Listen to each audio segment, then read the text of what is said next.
Hello everyone, my name is Soumya Sharma and I am 11 years old. I would like to thank you all for giving me this opportunity to express my thoughts on one of the most greatest poets and writers to ever come from Scotland, Robert Burns.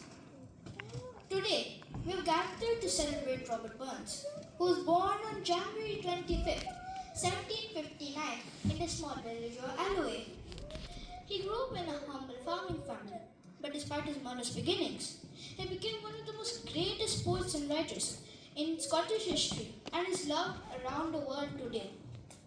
Even though he lived 37 years, his words continue to inspire us. Burns wasn't born in a rich or powerful family. His childhood was difficult, but he worked hard on the farm alongside his family. Even in tough times, Burns had deep love for poetry and music. He written his first poems when he was just a teenager and quickly became known for his ability to capture everyday life into his work. Whether it's about love, nature, or the struggles of the poor, his words felt real and meaningful. But what made Burns so special was how he connected with his people. He didn't just write for the kings and nobles. He wrote for everyone, especially the common people. He understood the challenges they faced and wanted to give them a voice. Most of his poems included kindness, fairness, and equality, ideas that were ahead of his time. He believed that all people, no matter who they were or where they came from, should deserve respect. One of Burns' most famous lines came from his poem, "For a that and a that, it is coming yet for a that." It's a powerful message about equality and a hope for a better future. This means one day people around the world will treat each other like brothers and sisters, no matter their background.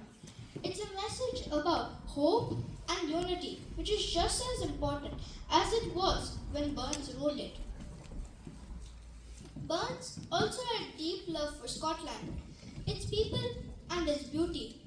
He written many songs and poems celebrating the land he loved, reminding us the importance of family, friendship, and our connection to nature. One of his most famous poems is Old Lang Syne. You may have heard it sung at New Year celebrations around the world. It's about remembering old friends and looking forward to new beginnings. Just like all of Burns' work, it brings people together. One of my most favorite poems by Robert Burns is "My Heart's in the Highland, My Heart is Not Here." This poem shows us how much Burns loved his homeland, even if he was far away from Scotland. His heart remained in the beautiful hills and valleys that inspired him. His poetry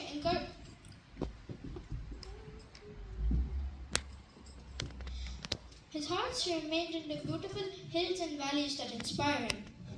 His poetry showed uh, how he shared a powerful bond with his own homeland. But Burns wasn't just a poet, he was also a social reformer. He didn't just write, he was passionate about helping the poor and speaking out against the unfair treatments of workers. He believed in freedom and equality for all, no matter their class or status. His poetry encouraged people to stand up for what is right and to treat each other with kindness and respect. So even though Burns lived 37 years, his influence continues today. People around the world celebrate his life every year on Burns Night, reading his poems, enjoying Scottish food like haggis, and raising a toast in his honor. His legacy lives on the songs we sing, the stories we tell, and the values we hold most dear. So, let's remember Robert Burns, not just as a poet, but as a man who believed in the power of kindness, fairness, and the love for one's country. As we celebrate his life and work every year, let us think, how can we make the world a better place, just as Burns hoped in his poems. So, let us let us live with the courage to stand up for what is right and for kindness to lift each other up, just as Burns hoped in his poems. And let's raise a glass to Robert Burns, the man who brought people together, shared his heart through his words, and dreamed of a better world for all. Cheers to Robert Burns, and thank you. Thank you.